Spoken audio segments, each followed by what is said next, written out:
Well, we recorded about the Valley of Defilement, like last week. And what happened to that? Well, I'm glad you asked, Sinclair. Be specific. Yes, be specific. What happened was what is technically referred to as a kerfuffle. And we lost I lost. I'm saying I, because, yeah, you would not allow me to say we. I lost my half of the audio. Mm-hmm. But that is a blessing in disguise. Because we were doing the Valley of Defilement for an artist who people might know called Cal Santiago, because he did a very nice Valley of Defilement piece, and we use that as we'll talk about it as an excuse to basically show off this piece he's done. Well, he basically bribed us. He's like, oh, look at this beautiful piece I did. Wouldn't you like to talk about the Valley? And I messaged Cal to say, oh, sorry, we screwed up. Sorry, I screwed up the Valley of Defilement. It's all my fault.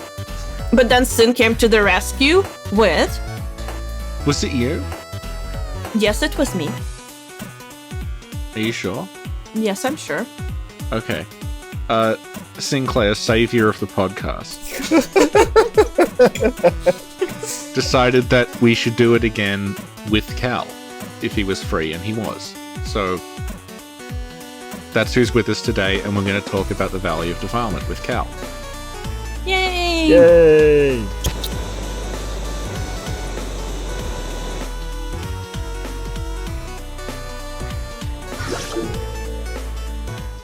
Cal, why don't you first tell us, quickly a little bit about yourself, who you are, what you do, and how you got involved in the whole Souls series? Oh, sure.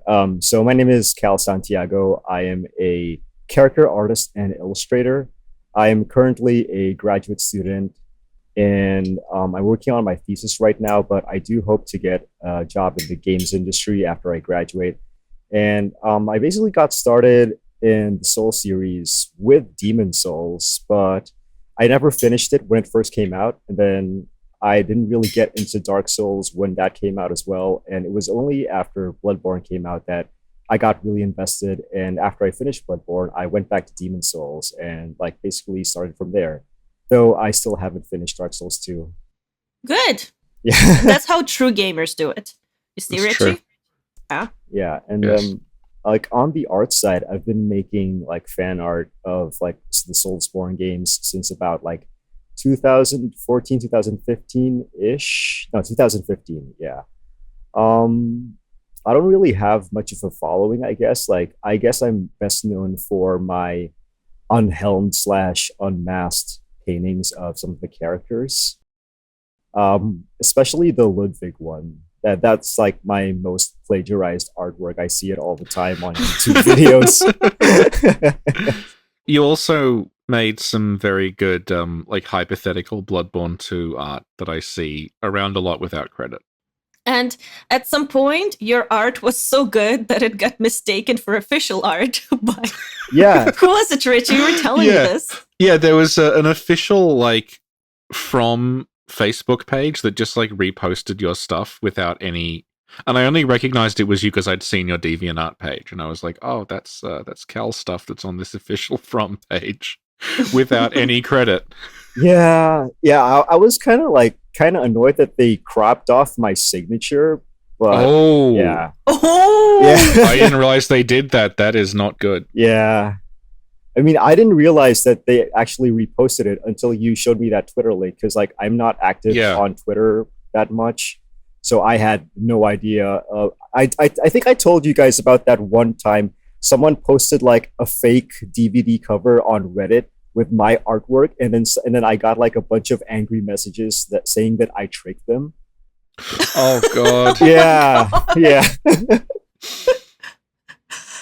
So I can imagine whoever runs the From website is like, Cal Santiago? No, From Santiago. Oh. And we would have gotten away with it if it wasn't for this darn Richard Pilbeam.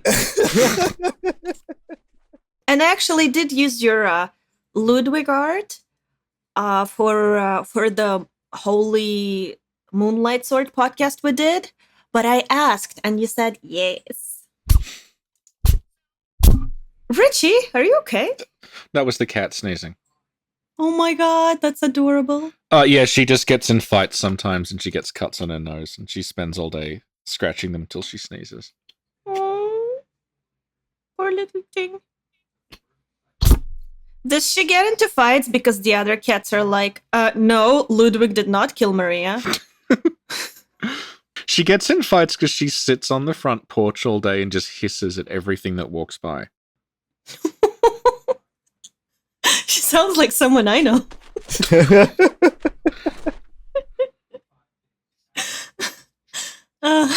Of course I meant Richard. She hisses at everything except people. When she sees people, she gets all cute with them and wants them to pat her. That's cute. Okay, so Okay. let's do this, Richie. Okay. Okay. Valley of Defilement. So Cal sent us some notes Oh, yes. on his take on the Valley of Defilement. So I don't know if you want to start with like a description of the valley or you want to start with Cal stuff or both. Or... Let's start with Cal stuff in case Cal has to go. Yeah, okay. Okay. I mostly just talk about Maiden Astrea herself and the demon babies that you see encounter in the deepest part of the valley, because that's something that I'm really familiar with. And coming from Filipino culture, like we actually have like some really deep mythology about pregnant women and demonic babies. So I felt like that was something I could talk about. And I'm not sure if Miyazaki actually had any input about Southeast Asian folklore, but I think that there's enough there to make a connection, even if it's not explicit or even if it's not intentional. So I guess I can start with talking about Astrea. So Maiden Astrea is an archetypal virginal holy figure. She's likely based on a combination of Mary, Mother of Jesus Christ in Christianity, and Guan Yin, also known as Avalokita. She is a bodhisattva of compassion worship in Pure Land Buddhism, a sect of Mahayana Buddhism. So notably, Astrea is dressed in white, similarly to Mary, who's been historically portrayed in white at the point of her assumption, aka ascension to heaven, in visual culture. So I think that's a very obvious connection just looking at Astrea's design in general. Pay attention to her pose in the cutscene, just right before her and Garl's boss fight. The way Astrea holds her archdemon soul is reminiscent of a pose in art known as Mary Theotokos, which means Mother of God in Greek, and you see it quite often in Byzantine art and icons. So this portrayal of Mary has her holding the infant Jesus with both arms close to her chest, as opposed to the Hodegetria, or the guide in Greek, where she holds the infant Jesus in her left arm, whilst pointing to or sometimes supporting him with her right hand. And again, this may not be an intentional reference. I know that Miyazaki just sometimes like to take things because they look cool, which you just have to look at like the blatant Pieta plagiarism in Bloodborne. Yeah, I'm not sure if he knows of the significance of like poses he takes from art history and Christian art in general, but having studied art history, like I think that it's really significant that these kinds of things are being applied to this particular character. Anyone else want to add anything? Because well, like you were talking about the Virgin Mary, and when we had Loki on, we were talking about dialogue, and he says that there is a line where someone just calls her the Virgin Mary. Yes, that is the filthy woman who sells you stuff. I can't remember exactly what Loki said about that, but it's probably just like a bad localization, because like the world building was all over the place when they did the localization for Demon Souls. And she's referred to as like the sixth saint, Astrea, which is again like an example of taking like a term and just sort of using it in their way. Yeah, exactly. Because like in Catholicism, like you can't be a saint until you're dead. Yeah. It takes quite a while after that. Yeah, and the Pope has to like beatify you. Yeah. So it's like you need to be like you need to qualify to be a saint. Like first you have to be dead, and then the Pope has to decide if you've been holy enough, and then you can be a saint. So there has to be like proof of miracles that you've done, and there's got to be like someone who advocates for you and someone who advocates against you. It's a very long process. Yeah. Yeah. It's almost like an election. Yeah, whereas the Souls games just use saint as a synonym for like holy person. Yes. It's the same thing with Bloodborne, where they use like all these like Catholic Church terms like vicar and stuff, but but anyway, like apart from Mary, like I mentioned earlier that Astrea may have also been based on Kuan Yin. If any of you are familiar with Buddhism, she is a bodhisattva. It's kind of like a almost like demigod, if that's the best way to describe it.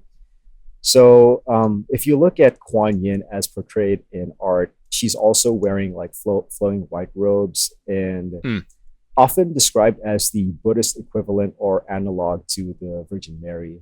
She's a deity of compassion, or the secondary emanation of compassion, with the primary one being Amitabha or Amidaba, depending on who's saying the name. Basically, like these two holy figures, I think they are the most obvious influences for Astrea. And another one is Mother Teresa, because of her whole storyline where she goes to the Valley of Defilement to care for the sick and heal the sick. Yeah. Apart from the very obvious nod to Mother Teresa, some other Catholic saints that may have influenced the development of Astrea's character include Mary Magdalene, the go-to patron saint for poor, outcasts, penitent sinners, etc. There's also some more obscure saints like Juliana of Nicomedia. She is the patron saint of childbirth and sickness. Saint Regina, the patron saint of penury and victims of abuse/torture. And Catherine of Vadstena, or Saint Catherine of Sweden, patron saint against abortion and miscarriage. So does anyone like have any comments on like possible influences from real life and religion on Astrea's character? I don't know about real life, but she does strike me as similar to Izanami. Yeah. Yeah, the idea of the holy woman who goes to the unholy place, and then as a result of Astrea's arc is that she goes to the valley, and then she doesn't so much take it over, but she becomes the focus of everyone in the valley, and then she starts defending it from people who are trying to get her back. Similar to Izanami goes to the underworld, and then she's corrupted by the underworld, and then she sort of just reigns there. And she one of the things that we talked about in the version that no longer exists is that like Demon Souls, it does a thing with the boss souls where you'll be able to get like a thing and also its opposite from the soul. Yes. So the thing about Astrea's soul is you're able to get both the purity and the corruption out of it. So you're able to use her soul is both corrupt and pure at the same time. So you can take from that either a healing miracle or a disease spell. Yeah. I actually included like a section on Izanami in the notes I sent you guys, but like I figured like Richie, since you're more knowledgeable in like Shinto and Japanese mythology and folklore in general, like you would be better fit to talk about that than I am. I guess. I don't really know anything beyond like what I've said earlier. Yeah. Like I have like a base knowledge of Shinto, but I haven't like done a deep dive on it. So I'm mostly talking about like Astrea, like her design in particular, because I have an art background and like I studied art history. So there are a lot of these notes that I catch onto, and just looking at the meaning and the relationship between like certain design choices and the character's development and storyline. They do a similar thing in Latria, like the church in Latria that has that very obvious like white robed saint stained glass window, but it also like it doesn't play into anything. It's just like it's a church, so this is what the windows look like, basically. Like the Fool's Idol herself kind of has like a crown of thorns design around her. She's like wearing like a circlet that looks like it's digging into her, but what does it mean? Yeah, I mean, like we mentioned earlier, like Miyazaki sometimes just takes cues from the real world, like from art history in general, and like without necessarily taking into account like the significance of that and the meaning behind it. Like, hey, it looks cool. It looks, I guess, it looks exotic enough, like to put into the world of like Demon Souls and Dark Souls and Bloodborne. Yeah, like that's a pretty common thing in like JRPGs. Like they'll start throwing things around that like don't translate well. Like a very common thing in JRPGs is they will use like a Star of David symbol to represent magic. Yeah. And like I remember like this doesn't happen so much anymore, but in the 80s and 90s, like Nintendo were very, very conscious of like editing shit like that out. Mm-hmm. And they would have like you would meet priests and things with crosses everywhere because they just sort of that was visual shorthand for like this person can heal you. Yeah, I remember that in Breath of Fire 2, right? Oh God, yeah, that is like that is the one time it went through. Yeah, and it's pretty extreme. Like Breath of Fire 2, for people who don't know, is an SNES game where you go and fight Catholicism and kill Jesus, and then it turns out that that God is actually an enormous like dragon sort of demon thing that you then have to kill them as well. Yeah, it's really intense. It's just like crosses everywhere and like priests and things, and the characters are talking about how like, oh, we've got to end this religion by murdering all the priests. These are our heroes, and like I'm amazed it got through at all. Like this is like that got through, but then like 5 years earlier they were like making people go through and erase every single cross on a gravestone in Castlevania because they didn't want to upset anyone. Yeah. Yeah. I mean, you'd be surprised what goes through the radar. Yeah. Okay. So let's just go to like Astrea's outfit. So her outfit and overall design, like it's meant to evoke Catholic imagery, again, like the Virgin Mary or a nun's habit or Vatican robes, but like it's also very clearly inspired by Shinto. In particular, it's evocative of the Mika or shrine priestesses. Yeah. So they dress primarily in a white haori or a kimono jacket and a long red hakama. And even if Astrea isn't necessarily wearing that kind of outfit one-to-one, just the color choices make it clear that, yes, it's also an influence. And it should be noted that white is a color typically associated with purity and virginity throughout various cultures anyway, regardless of religion, mythology, or folklore. If you notice that Astrea's outfit isn't pure white, it also has red on the shoulders, sleeves, the belt, and the cape. This is also representative of blood and her loss of innocence. Like just looking at the cutscene right before her and Garl's boss fight, you see that the entire length of her dress is completely covered in blood, and it's creeping up from the bottom of her skirt. I think it ends like right before her belt or like around the hip area. So that's kind of symbolic of the blood slowly creeping its way up her clothes. It's symbolic of how she's throwing away her old life as a holy woman and embracing this demon soul. But that doesn't necessarily mean that she's evil.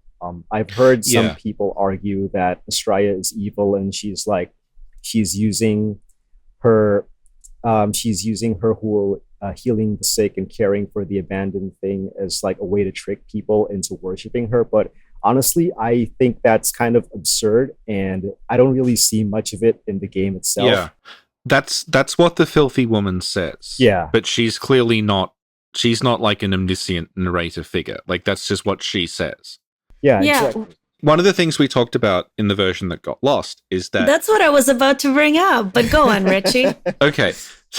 Is that the filthy woman, like, she says that I'm a simple peddler, like, can you give me souls so I can, like, feed my child? So the idea is that, like, when Astrea came through, everyone sort of deserted the valley and followed Astrea. So the filthy woman is jealous and angry that like she's lost everything because basically business has dried up.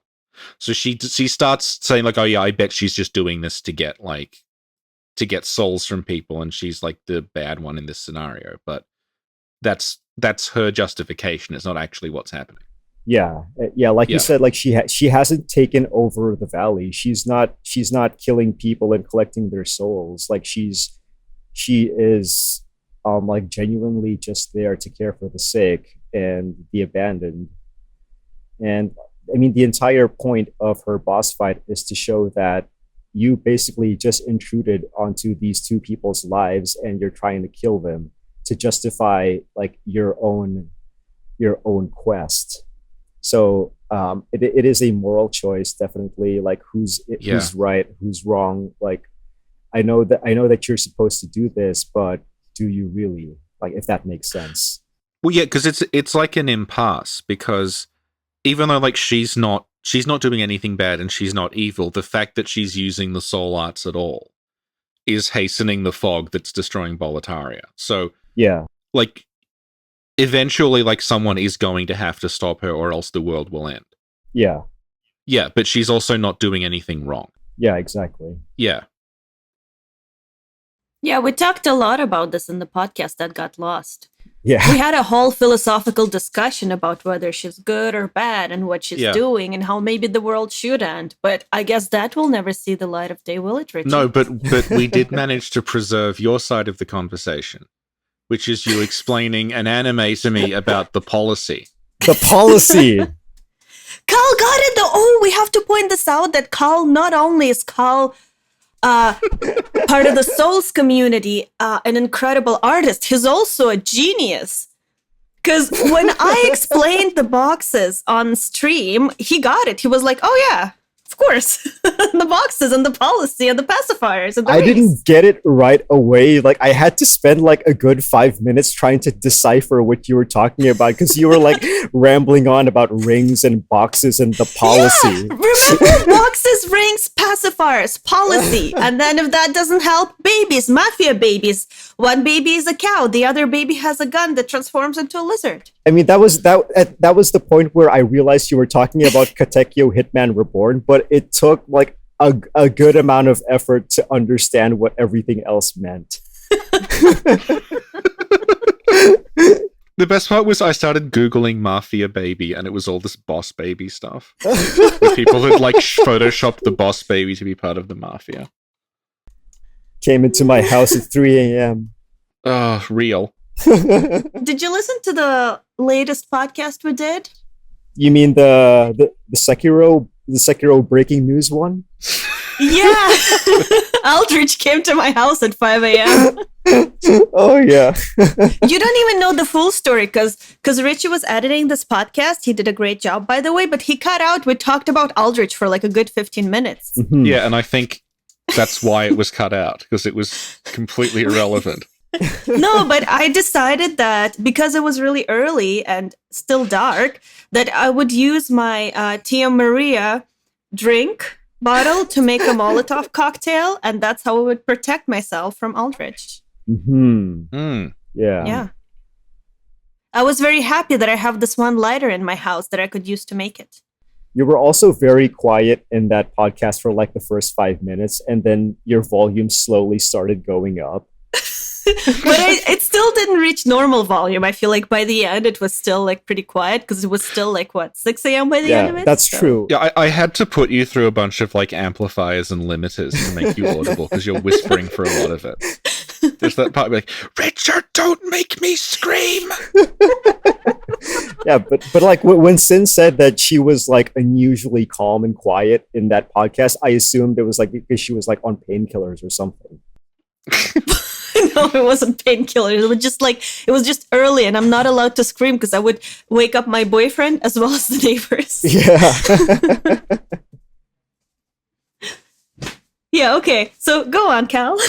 What were you talking about? Well, we were last talking about like the moral dilemma of fighting Astrea and Garl and whether or not she was good or evil. So She's not evil. She's like really good and selfless, and she's the best. And the chosen one, what is it? The chosen in The Demon chosen Souls? one. Slayer of demons. Slayer of The demons. Slayer of Demons is a effing piece of poop because he breaks into her house, he kills her boyfriend, and then he's like, "Give me the soul." Is this going to be your excuse for not finishing the game?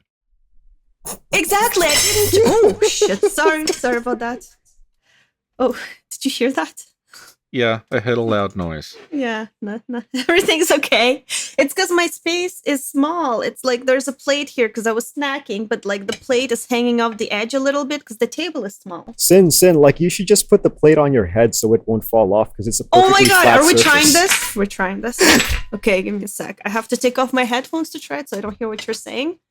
But, okay, it's on my head and it's fine. Yeah, okay, cool. Yeah. Yeah, that is a thing. Well, going back to what you said, there is actually like a small web comic floating around the internet somewhere where the Slayer of Demons is just this asshole who's like trying to rob Garl and Astrea. Well, he is though. Yeah, he is pretty much.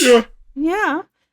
And yeah, I didn't like that part because I didn't know about that part of the story because I didn't go that far into the valley. But when Richie told me about it in the podcast that he lost, I was really saddened by it, you know? Yeah. Yeah. Like Garl and Astrea are like my favorite boss fight, hands down, in Demon Souls. Because of like the moral dilemma that's included, but also because like it's just really nice storytelling and like the set piece, especially like when Astrea commits suicide if you manage to kill Garl, and like if you manage to like snipe Astrea from a perch and then Garl commits suicide. Like, does he? Yeah, he does. Oh, Richie, you didn't tell me that.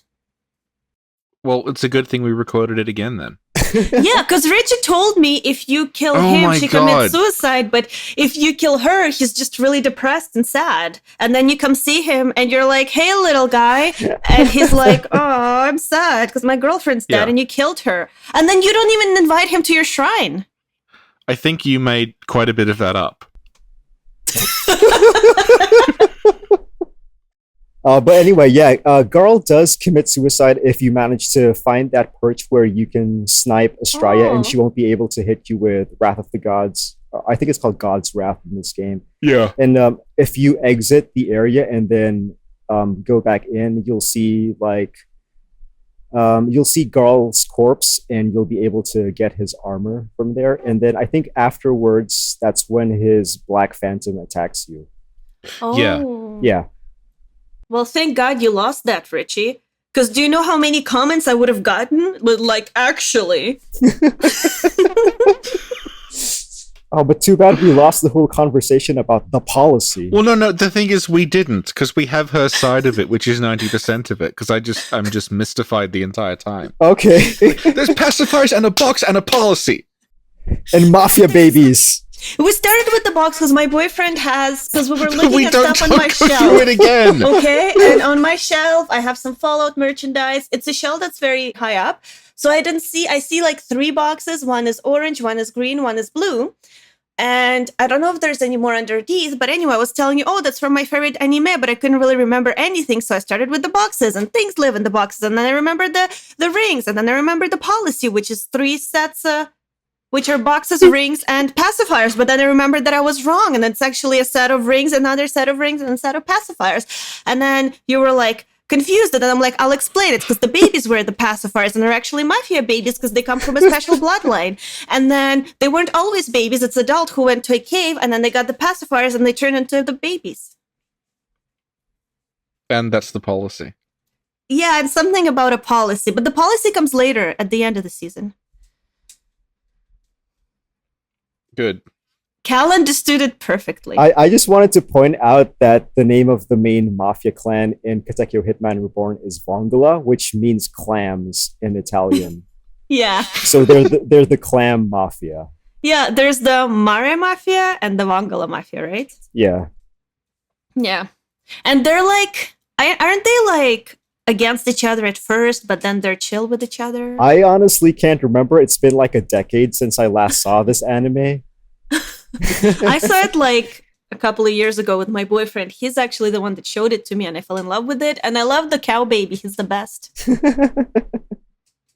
Yeah. And Richie, I showed Richie an excerpt from it where Reborn throws a piece of cake at Lambo, and then Lambo eats it, but inside is a grenade. Richie thought that was a little weird. But what does he know? Okay. So anyway.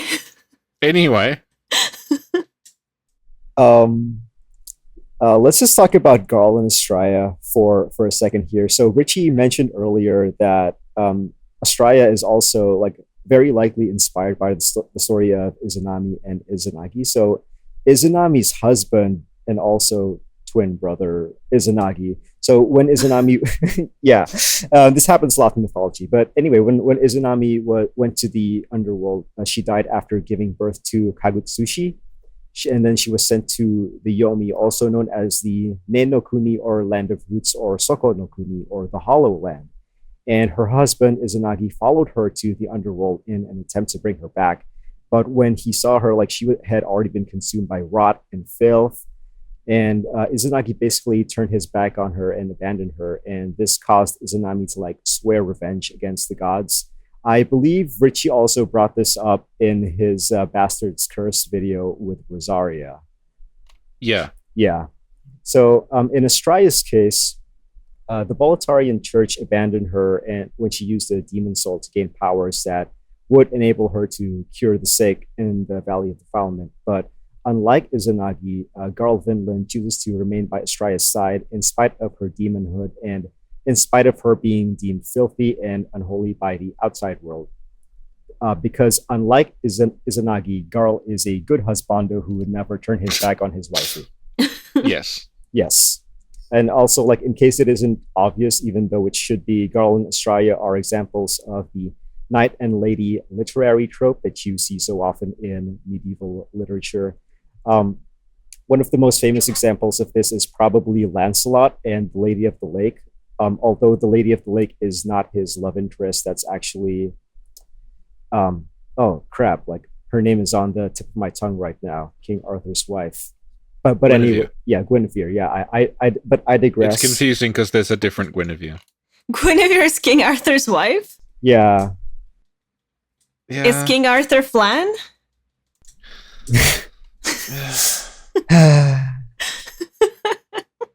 Go on.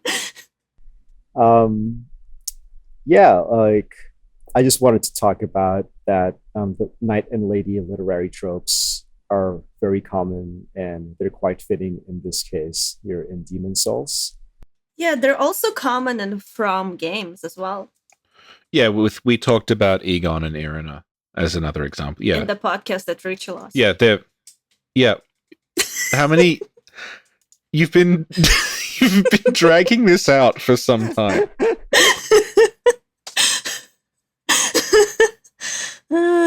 Go on.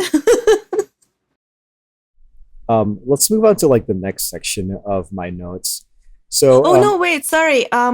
Richie, there's Egon and Irina in Dark Souls 3. Yep. There's Leroy in Dark Souls 1. Kinda, yeah. Yeah, he's the Garl Vinland character, but he doesn't have a waifu. Oh, no. We decided his waifu is Nito, because that's who he's looking after. Exactly. And then, what about Bloodborne?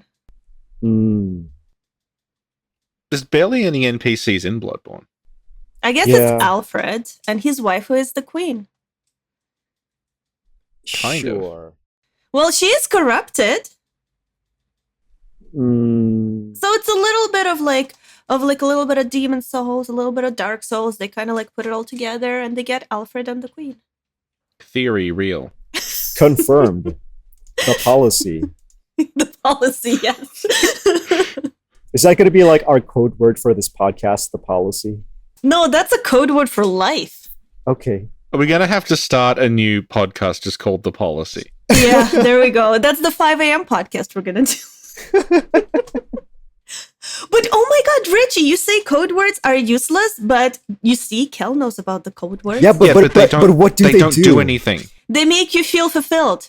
It's just confusing me. Bryan Kelly is our like code word champion. I think like Bryan got every code word we ever mentioned. Okay. Even the tricky ones where it's like in the description or on the screen or in another podcast. I feel like we should apologize to Bryan for the effort he's put into remembering all of these. Bryan also said that I seriously think you're slowly driving Richard completely mental. Gotta love it. Well, it's a shame we lost the policy discussion because I think that was me snapping and just be like, "What? What are you talking about?" And then at the end of it, you just delete your side of it. Like, no, no, that's unacceptable. I just tell her I lost it. But no, I mean, Sin still has her half of that recording, right? Yeah. So, like, it's technically not lost. Like, you just lost the important Valley of Defilement discussion, but you managed to keep the discussion about the policy. Yeah, so I'll just Richie has been like, yeah, release it. You know what? I'll release it, Rich. If that's what you want, I'll release my side of the policy. Didn't you release one that's like it's just me talking to no one for like 15 minutes? I remember that one. It's like when Loki's internet dropped out or something. Yeah, something no, okay. Well, okay, this time what happened is someone who's part of this podcast, not Richie, lost like half an hour of recording somehow, which included Loki and themselves. And we don't know who, so we can't point fingers, right? And so it was just like, Richie sent me his audio and it was just like, so him talking for like half an hour. So I just put that on Patreon. So if you ever want to hear Richie talking to himself for half an hour, check out our $2 tier. Yeah. It's interesting that you referenced the audio in that instance being lost by someone who wasn't me. It's impossible to say. It's like Bloodborne lore. It could be anything. It's up to people listening to speculate. Yeah, she may or may not have a flat head. Yeah. Yeah, and it's literally called Translations Part 2, Richard's Monologue, 27 minutes! Okay, we'll get that and we'll get the policy and we'll put them side by side. And we'll see if they sync up. Okay. Yeah. Good. I'm just going to move on to like the next part of my notes. Please. This was what I wanted to talk about mainly. In East and Southeast Asian cultures, there exists a folklore trope of a woman who acts as a caring mother figure towards specifically abandoned or dead infants and children. So in Filipino mythology, and by extension also Indonesian and Bornean, this figure is known as Mebuyan. That she is the surrogate mother goddess of unwanted children, and she's described as having 1,000 breasts, which allow her to suckle an endless amount of dead babies. So obviously, Astrea does not have 1,000 breasts. She would probably look more like the Fair Maiden if she did. And like, but anyway, like you get the general gist of it. Like there is this entity who exists to take care of children and babies that no one wants. Like maybe they were born deformed or they had like some sort of illness. In Asian cultures, like in particular, it's actually quite common to abandon or outright kill babies who were born with physical ailments. So it doesn't surprise me at all that this kind of mythology would revolve around something like that. So like where I'm from, like from the Philippines, like there's a place called Sikatuna Village in Quezon City, and there is a statue there known as the Shrine of the Unborn Child, and it depicts a hooded woman nursing and being surrounded by several dead babies. So at first glance, this may appear to be the Virgin Mary, but the identity of the woman is never specified, and it may very well be a composite depiction of Mary, and Mebuyan, aka the surrogate mother goddess of unwanted children. So this mother goddess is an archetype. So she's found like not just in Southeast Asian culture, but also in East and South Asian cultures. That they go by different names. It's just really fascinating to me, like coming from this part of the world, like what the priorities are when it comes to developing mythologies. I believe there's also an equivalent of this archetype in like very, very early Chinese cosmology, possibly also extending to early Jomon period cosmology in Japan. Again, the role is delegated to several different goddesses. And again, as an archetype, this means that the quote unquote mother of the unwanted can be found across various East and Southeast Asian cultures. And I think it's safe to say that, again, whether this was a conscious choice by Miyazaki or not, Astrea is a nod to this archetype. And you also see this like pop up several times like throughout the Souls games. So Dark Souls 1, I would say Priscilla is also a nod to the mother of the unwanted. Yeah. Yeah. And you could make a case for Lady Maria being one in the Old Hunters, even though she's not really she's not actively like caring for the people of the fishing hamlet, but she is protecting it from the hunter. She's also caring for the people in the research. Right. I completely forgot about that. Yeah. That's I was going to bring her up later on with reference to like a Mother Teresa figure. Yeah. And then we've got Dark Souls 3 with Sister Frida, but I don't really want to talk about Dark Souls 3 or Frida. Richie, you wanted to add some stuff to that? Well, I guess like we should specify for people who haven't played Demon Souls that the game is explicit about like the valley is somewhere where like unwanted children would be sent, and like where women would go to have abortions, which is where all the dead babies are from, that they've like just flooded down the valley into where Astrea is. Yes. Mm-hmm. So like that goes into like the next section of my notes. So the demon babies, which is something that I've been wanting to talk about for a while, because this is gonna segue real quick into my childhood. So like I grew up in the Philippines, right? We have demon babies quite prominently in our mythology, and they always scared the fuck out of me when I was a kid.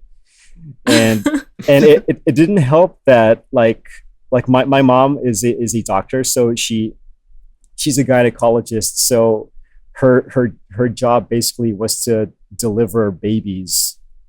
And like I grew up around like that kind of environment, and it's just like it just freaked me out so much. And like I still kind of have a phobia of pregnant women to this day. But like it really fascinates me like how creepy something like an unborn baby can be. It's probably the uncanny valley effect. Like you're supposed to recognize this as a human being, but it doesn't like really feel like one to you, especially when you take it when you put it in the context of like being a demon or a ghost. Demon babies are, like I said, they're very prominent in East and Southeast Asian folklore. Most prominent, I would say, in Philippine, Indonesian, Malaysian folklore. The demon babies in the Valley of Defilement, they are a mob enemy that emerge from the blood swamp in the lowest level. And they basically surround Astrea, and if you get too close to them, they attack the player with their claws, causing plague, if I remember correctly. Yeah. So, yeah. And their design very closely matches the common description of the Filipino tiyanak, which is a grotesque, dark-colored aborted fetus or infant with red eyes, a wide mouth, which may or may not be upturned in a creepy grin or slasher smile, and toxic fangs and claws. In Filipino popular culture, the tiyanak is also often portrayed as being completely covered in blood, which is what we get with the Valley of Defilement demon babies. So incidentally, like the botchling from the Witcher series, I believe is also based on the tiyanak. I forget where exactly it was mentioned. So I think it was either in an interview or in one of the art books. One of the creature concept artists mentioned talking about it as inspiration. Like, I don't know how deeply they delved into the mythology of it, but just the overall design of a creepy baby covered in blood with fangs and claws and with a slasher smile. I think that's perfect monster material right there. Yeah. Yeah. I Do you think know what- another. Mhm. Oh. Yeah. Okay. Well- Okay, I go first because You I'm go going to first, talk okay. about a demon baby. Yeah. Okay. Does it have a policy? It's better. By better, I mean this thing creeped the F out of me till this day. And I saw this years and years and years ago.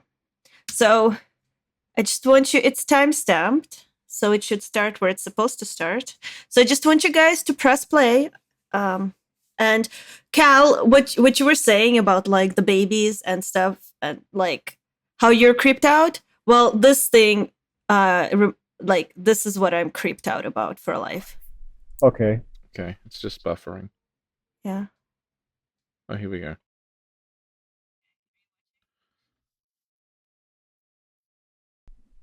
Oh, wow. Yeah. Are y'all creeped out for life too? Is that the sun that scared you? No. And The sun that okay, scared that's a me is different something sun. else. I feel like Dead Space 2 traumatized me a lot more than other games that I've actually finished. Yeah, I'm surprised I finished it. Usually I'd be like, nope, bye. But I really liked it, so I pushed through. But yeah, oh man. Cal, Yeah. do you know about the sun that scares you? No, not really. Did you play Dead Space 2 yet? No. Okay, these are spoilers, so we'll keep them for later after you finish playing Dead Space 2 one day. I don't think I'm ever gonna play any of the Dead Space games anyway. So like, go ahead Yeah, and spoil same. it. Why? We'll stream it. That's our next What? goal. No. Stream, because there's no co-op. It's Dead Space 3. Never mind, we'll figure it out. It's okay, we got you, Cal. We will make sure you will experience Dead Space 2. Can you stream Kuon instead? I hear the gameplay is bad. Yeah, the gameplay is terrible, but I love everything else about it. Okay. Richie was streaming Kuon. All right. I'll see. I'll have to get a PS2 emulator running, and if that doesn't work, Oh no, it's PS2? it's PS2, so I'll either have Oh, to get no. a PS2 emulator working, which may not because this computer is a potato. Yeah. And if I can't get that, we'll have to buy a copy of Kuon. Yeah. And they retail for about $250 used. Jeez. Okay. So basically, because I can't do an emulator on my thing either, basically we would need like PlayStation 2s and versions of Kuon. Well, I've got a PlayStation 2. Well, I don't have one. What are we both streaming it together? Yeah. So how much would Ow. that be, Richie? PlayStation 2 plus Kuon Well, for each one of PS2s us. aren't that expensive because it's an old system. My boyfriend just said we have a PlayStation 2, you moron. Okay, I forget that my boyfriend had no life until he met me, so yeah, he probably does have it. Okay, so how much does Kuon cost? Like $200, $250. Okay, so that's like 500, so that's a patron goal. If we can reach it, we do Kuon. Okay. Okay. There we go. How will this work? We'll figure it out once we get there. Are we gonna have like OBS like running like in split screen or something? Yeah, and it's gonna be like a race. Who finishes it first? Do you know what's gonna happen? What? We'll buy it and then the next day it'll be on PS4. Because that happened to me with Wild Arms 3. What is that? Oh, it's a JRPG I really liked on the PS2, and then like I spent ages like, I don't know if I can like justify buying a used copy of this because they're pretty expensive, and then I got it, and then like a week later it was on PSN for like $20. Yeah. Oh no. Well, I wouldn't mind having Kuon on PS4 if they fix the gameplay. Yeah. Yeah. Do you want to get back on topic? Yeah, Richard, do you want to get back on topic? I was going to say that another inspiration behind the babies might be Berserk, because it's something that Miyazaki keeps going back to. Yeah. And in that, there is a recurring, like, aborted demon baby that sort of stalks the protagonist around. Right, yeah. Yeah. Is it Casca's baby? It's Casca, Guts, and Griffith's baby. Right. Yeah, I don't think we should go into detail about it on this podcast about exactly what happens. Yeah. I think everyone who knows about Berserk knows about that anyway. Yeah. Yeah, but I agree. Let's not go into detail about that. Yeah. Well, anyway, like earlier, Richie mentioned that the Valley of Defilement is basically like a dumping ground for unwanted babies. What I think is happening is like it's a means of eugenics and like basically population control. So, at least in Asia, I know it was very common for noble women or people like who couldn't afford to take care of children to just like outright, like I said earlier, outright murder them or get rid of them. I'm gonna read a quote from a book about 16th century Philippine society. It says that abortions were a common form of family planning practiced by ranking ladies to limit their lineage and preserve their heritage, or by others because of poverty or poor prospects for their children. They were induced by massage, strong herbal medicines, or probing with a stick. Furthermore, Visayans had a custom of abandoning babies born with debilitating defects, which led many observers to believe that Visayans were never born blind or crippled. So again, eugenics and population control. Yeah, we had a similar discussion with regard to Derasine. Yeah. There's discussion of changelings and Derasine, and there was the I guess, European sort of Celtic equivalent was saying that, like, if a child is born with a deformity or sickly, that it's not really a human child, it's a changeling. That sort of justified getting rid of the child. Yeah, by saying this wasn't really a child. Yeah. So, like, again, like, just the fact that these children, these babies, the fact that they weren't considered human by the people of Boletaria, and then just basically dumped into this like garbage pit of defilement, and that Astrea goes there and revives them. Like, I don't think that's an act of evil. That's very clearly an act of compassion to me. Yeah. I mentioned earlier that these babies actually, like, they pop up from the blood pool when you get closer to Astrea. They're clearly protecting her because, as far as they know, like, she is their mother. She's the one who cares for them. Like, even if they are deformed monsters, they have this instinct to protect her. Also wanted to note that pregnancy and dead babies are also quite prevalent in Japanese folklore and pop culture, especially in horror stories. Junji Ito also has at least one demon baby in one of his short stories from the early 1980s. And also Bloodborne, enough said. Yeah, definitely. Yeah. And look, we only took up an hour of your time. We're so professional. Yay! Yeah, that not since Sana and Final Fantasy X has something gone that smoothly. See, and like I was thinking, that's just Sana being professional, but we had him on again, and it went on for like 2.5 hours because she kept distracting him.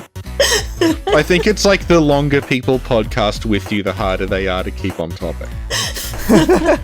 Yeah, it's their fault. Okay. Do the outro, Richie. Well, thank you, Cal. That was our discussion of the Valley of Defilement and Maiden Astrea. We didn't go over Cal's. We went over Cal having social media and art stuff, but do you want to just repeat that? You can find me on ArtStation. That's just artstation.com/Cal Santiago, ART. station.com/CalSantiago. I also have my own website, which is calsantiago.com. Cool. Yay! Okay, well, thank you so much for coming, Kyle. This was super enlightening. Yeah, I mean, thanks for having me on. You're welcome. Anytime, you can come back. Did you hear how I said you're welcome? That was the snobbiest thing ever. I actually kind of heard you say penguin the way Benedict Cumberbatch says.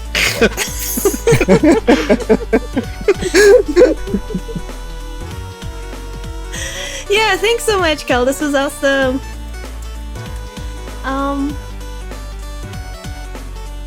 Reggie, how do we end this? I think that was. Well, we're going to record something about Cell in Vinland and then just really awkwardly edit it in. Oh, that's gonna be. We're just gonna do it in parts. We'll just one day record something else about the We're not going to be able to get an hour out of Cell in Vinland. Cal, you're a witness to this. Richie, repeat what you just said. We're not going to be able to get an hour of content out of Cell in Vinland. So I will play this in the beginning of a yeah. podcast. When we record Yeah. a podcast separately, I will play that clip in the beginning. And then we'll see. When you say, oh, we got an hour out of the lock shield, and we did, we got 5 minutes out of the lock shield. And the rest was just like random tangents that had nothing to do with the lock shield. You got half an hour of Courted by the Werewolf Lawyer, so... That's true, yeah. Maybe we'll find some like horrible ebook about Cell in Vinland.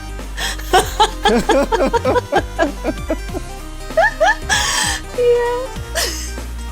Alright. Okay. Well, again, thank you so much for coming, Kyle. This was super awesome, super enlightening. Yeah, thanks for having me. Yeah. Let us know if you have any other enlightening things to say about the series, because we sure don't. Well, like, I can mostly talk about stuff that, like, has to do with art history and, like, Asian culture, so I might be able to find something, but I don't know. Yeah. No pressure, but have it on my desk by noon.